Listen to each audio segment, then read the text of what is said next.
मैं यहाँ पे एक क्वेश्चन देता हूं, राम जो है, राम दाएं से पांचवा है तथा बाएं से भी कौन सा है, बाएं से भी पांचवा है, तो पंक्ति में कुल कितने विद्यार्थी या व्यक्ति, कितने व्यक्ति, इसकी बात कर रहे हैं अपन। राम जो है दाएं से भी पांचवा है, बाएं से भी पांचवा है, तो पंक्ति में कुल कितने व्यक्ति या कितने विद्यार्थी।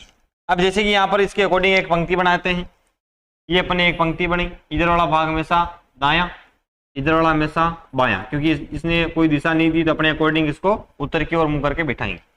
अब बाएं से उसका स्थान कौन सा, पांचवा, पहला, दूसरा, तीसरा, चौथा और पांचवा। यहाँ पर कौन बैठा है, राम बैठा है। बाएं से कौन सा, पांचवा। दाएं से भी उसका स्थान कौन सा, पांचवा, पहला, दूसरा, तीसरा, चौथा और यहाँ पर कौन सा, पांचवा। दाएं से भी कौन सा, पांचवा। आदमी एक ही है लेकिन दो साइड से बिठा दिया। दो साइड से कौन कौन सा, इधर से बाएं से और इधर से कौन सा, दाएं से। बाएं से भी बिठाया पांचवें स्थान पर, दाएं से भी बिठाया पांचवें स्थान पर। उसने पूछा कुल कितने व्यक्ति है, तो देखो गिन लो कुल, 1 2 3 4 5 6 7 8 और 9। टोटल कितने व्यक्ति होंगे, 9 व्यक्ति, क्योंकि एक ही आदमी को अपन ने कितनी बार गिना, 2 बार गिना। इस फॉर्मूले में अपन मान रखते हैं बाएं से स्थान कौन सा, देखो बाएं से राम का पांचवा स्थान, पांचवा, प्लस दाएं से भी स्थान कौन सा, पांचवा, ये पांचवा, माइनस क्या करेंगे दोनों को जोड़ के, -1। -1 क्यों करेंगे, क्योंकि इसको अपन ने 2 बार काउंट कर लिया, आदमी एक ही है और 2 बार काउंट कर लिया। 5 और 5 10 हो गए, 10 - 1 किया तो टोटल अपने पास कितना आ गया, 9। ये टोटल निकालने का क्या है, फॉर्मूला है। टोटल ज्ञात करने के लिए अपने पास सबसे पहले क्या होना चाहिए, सबसे पहले उस आदमी की बाएं से स्थिति पता होनी चाहिए, दाएं से स्थिति पता होनी चाहिए, एक ही आदमी की, तब अपन क्या निकाल सकते हैं, टोटल या कुल निकाल सकते हैं। यह आपको ध्यान रखना है। आगे चलते हैं बाएं और दाएं की तरफ। बायां निकालने के लिए आपके पास क्या होना चाहिए, देखो 3 चीजें हैं। अगर आपको बायां निकालना है तो आपके पास क्या क्या होना चाहिए, मान लो अपने पास क्या निकालना, बायां निकालना है, क्वेश्चन में दे दिया कि बायां निकालो। एक ही आदमी का बायां स्थान पूछ ले, ग्राम बाएं से कौन से स्थान पर बैठा है। आपको अगर बायां पूछ ले तो आपके पास क्या क्या होना चाहिए, दायां आपके पास अवेलेबल होना चाहिए, कुल आपके पास अवेलेबल होना चाहिए। ये आपको ध्यान रखना है, ठीक है। फिर आगे अगर बात करें, आपको अगर दायां पूछ ले, दायां अगर पूछा है तो आपके पास 2 चीजें क्या होनी चाहिए, एक तो बायां होना चाहिए, एक क्या होना चाहिए, कुल होना चाहिए। अगर आपको कुल पूछ लिया तो आपको क्या क्या क्या होना चाहिए, आपके पास उसका दाएं से स्थान होना चाहिए, उसका बाएं से स्थान होना चाहिए। 3 चीजें आपका पूरा चैप्टर कंप्लीट कर देती हैं, दायां, बायां और कुल। तो अपने पास क्या क्या था, कुल निकालने के लिए बाएं से स्थान भी था, दाएं से स्थान भी था, तो अपन इस आदमी की कुल पंक्ति के विद्यार्थी जो थे वो ज्ञात कर लिए। ऐसे आपको आगे बताता हूं, देखो बायां निकालने के लिए क्या करेंगे, कुल माइनस दायां। बायां निकाल रहे हैं तो यहां पर क्या आएगा, दायां प्लस क्या, 1। ये इसका फॉर्मूला है बायां निकालने का। दायां निकालने के लिए क्या करेंगे, कुल वही माइनस दायां निकाल रहे हैं, बचा क्या, बायां, बायां प्लस क्या, 1। ये चीज आपको ध्यान रखनी। बायां निकालने का फॉर्मूला क्या है, कुल माइनस दायां प्लस 1। दायां निकालने का फॉर्मूला है कुल माइनस बायां प्लस 1। और कुल निकालने के लिए कुल बराबर बाएं से स्थान प्लस दाएं से स्थान माइनस क्या, 1। माइनस अपन इसमें इसलिए कर रहे हैं क्योंकि एक ही आदमी को अपन ने कितनी बार गिन लिया था, 2 बार गिन लिया था। अब इससे रिलेटेड अपन पूरे चैप्टर से रिलेटेड क्वेश्चन करते हैं, वो अपन आगे पढ़ते हैं। देखो क्रम परीक्षण पढ़ रहे थे अपन, यहां पर आगे अपन क्वेश्चन लेते हैं, क्वेश्चन करते हैं इस प्रकार के।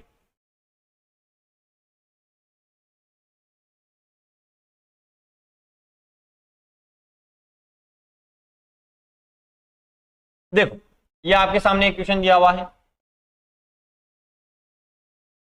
सीता का बाईं ओर से 18वां स्थान है। सीता एक लड़की है जिसका बाएं से स्थान कौन सा, बाएं से स्थान कौन सा, यहां पर लिख दो 18। कौन सा स्थान है, 18वां। और दाईं ओर से कौन सा स्थान, दाएं से 30वां स्थान। कौन सा, 30वां। तीन चीजों का खेल है। बायां अपने पास आ गया, दायां अपने पास आ गया, अपन क्या निकाल सकते हैं? कुल निकाल सकते हैं। कुल निकालने के लिए अपन क्या करेंगे? कुल निकालने के लिए अपन क्या करेंगे? इन सबको जोड़ देंगे। तो यहां पर कुल का फॉर्मूला मैंने लिखाया था, बाएं से स्थान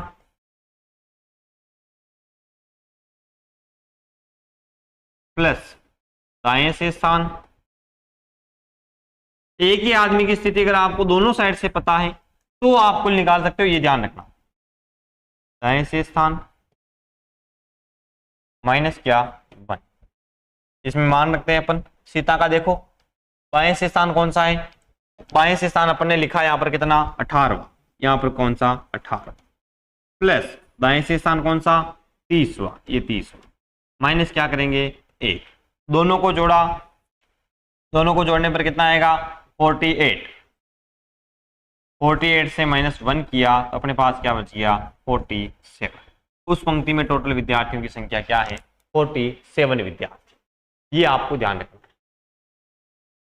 ऑप्शन में है अपने देखो 47 है, बी ऑप्शन में क्या है? 47 दे रखा है, तो अपना आंसर क्या आएगा? B option 47। ये चीज आपको विशेष ध्यान रखनी है। अगले क्वेश्चन की ओर चलते हैं। जैसे कि अगला क्वेश्चन यहाँ पर आपके सामने दिया हुआ है,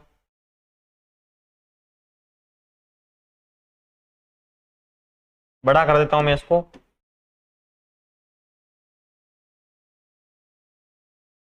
देखो किसी कक्षा में राम का बाईं ओर से 20वां स्थान है तथा दाईं ओर से उसका 30वां स्थान है। राम का बाएं से स्थान कौन सा? यहां पर लिखते हैं बाएं से, बाएं से कौन सा और दाएं से कौन सा, दोनों लिखते हैं। किसी कक्षा में राम का बाईं ओर से कौन सा स्थान?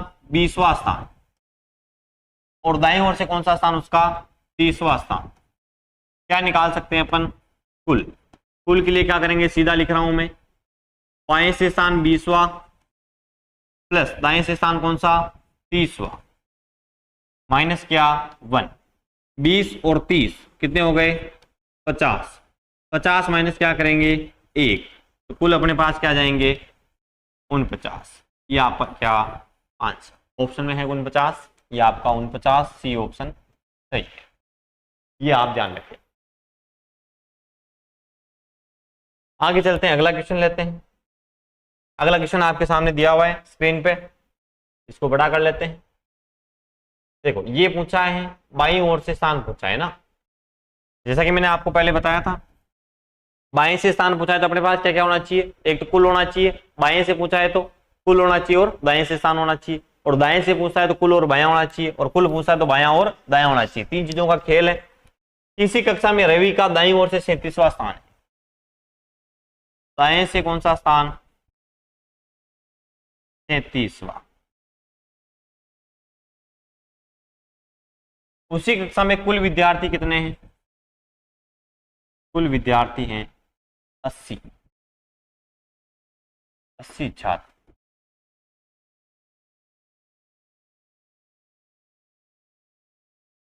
अस्सी छात्र हो गए, ठीक है। आगे चले, क्या पूछा? दाएं से स्थान है, कुल है, क्या निकाल सकते हैं? बाएं से स्थान, ये अपने को निकालना है। कैसे निकालेंगे? बाएं से स्थान का फॉर्मूला क्या था? बायां निकालना है तो बायां बराबर कुल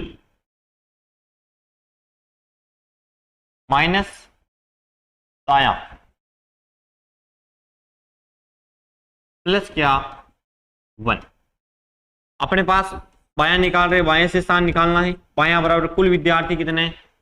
80 माइनस कितना 37 प्लस कितना 1। यहां पर अपन बायां निकाल रहे हैं तो बायां बराबर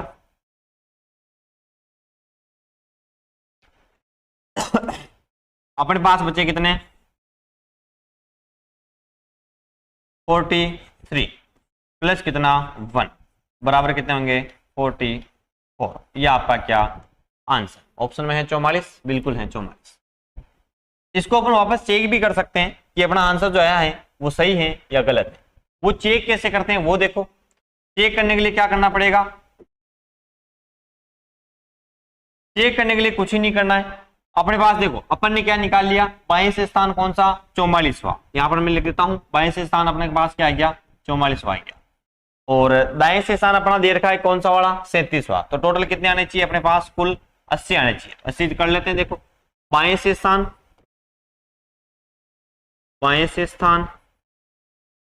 प्लस दाएं से स्थान माइनस कितना 1, कुल निकाल रहे हैं अपन। कुल बाएं से स्थान क्या आया अपना 44 प्लस दाएं से स्थान क्या आया 37 आया, माइनस क्या करना है 1 करना है। इनको जोड़ा अपन ने 1 और 8 83 माइनस 1, अपने पास क्या आ जाएगा टोटल 80। कुल विद्यार्थी कितने आए 80 आए। 80 आए मतलब अपना क्या है सही है, दाएं से भी स्थान सही है और बाएं से भी स्थान अपना क्या है सही है। ये आपको विशेष ध्यान रखना है। दिल्ली पुलिस में हर बार इससे एग्जाम से इस चैप्टर से हर एग्जाम में इस चैप्टर से कम 2 से 3 क्वेश्चन बनते हैं। आप कोई सा भी कंपटीशन का एग्जाम दो, कंपटीशन का जो भी आप एग्जाम देते हो उस कंपटीशन के एग्जाम में टोटल इस चैप्टर में से 3 से 4 चैप्टर क्वेश्चन तो मैक्सिमम बनते हैं, लेकिन 2 से 3 क्वेश्चन जो हैं वो आपके मिनिमम इस चैप्टर से बनते हैं। ये आपको विशेष ध्यान रखना है और आपको पढ़ना है, इजी वे में पढ़ना है, बिल्कुल शानदार तरीके से पढ़ना है। बिल्कुल अपने को जल्दबाजी नहीं करनी है, क्वेश्चन को करते हुए ध्यान से पढ़ना है कि वो पूछ क्या रहा है। बाईं ओर से स्थान पूछा है तो अपन बाईं ओर से उसका जवाब देंगे, दाईं ओर से पूछता तो अपन दाईं ओर से उसका आंसर देते और कुल पूछता तो अपन कुल बताते। अपने पास 3 चीजें होनी चाहिए, कुल होना चाहिए, बायां होना चाहिए, दायां होना चाहिए। उनमें से अगर 2 चीजें अपने पास हैं तो तीसरी चीज अपन 2 से निकाल सकते हैं। ये आपको विशेष ध्यान रखना है। आगे चलते हैं अगले क्वेश्चन की ओर। अगला एक और क्वेश्चन है, इसका आंसर आपको देना है। पिछली क्लास में मैंने एक और वीडियो कमेंट में आंसर लिखने के लिए छोड़ा था, तो उसका भी आपने अभी तक कमेंट नहीं किया, उसका भी कोई रिस्पॉन्स नहीं दिया। तो इस क्वेश्चन को आपको करना है। ऑप्शन भी आपके सामने दिए हुए हैं। किसी भी छोर से शुरू करने पर यदि किसी पंक्ति में आपका स्थान 11वां होता है तो बताइए उस पंक्ति में कुल कितने विद्यार्थी हैं। इसी प्रकार के जो वीडियो हैं सिंपल और आसान तरीके में रीजनिंग पढ़ने के लिए हमारे चैनल को फॉलो करें, सब्सक्राइब करें, लाइक करें, शेयर करें, वीडियो को ज़्यादा से ज़्यादा कमेंट करें। कुछ भी आपको डाउट लगता है कहीं पे भी तो आप हमें कमेंट में जरूर बताएं, आपके डाउट का समाधान किया जाएगा। ठीक है, मिलते हैं अगली क्लास में। ऐसे ही आप ऐसे वीडियो और देखने के लिए इस चैनल को फॉलो करें ताकि हम पूरी क्लास अपलोड कर सकें। ठीक है, मिलते हैं अगली क्लास में। धन्यवाद, तब तक के लिए थैंक यू। वीडियो को लाइक करें, ज़्यादा से ज़्यादा शेयर करें।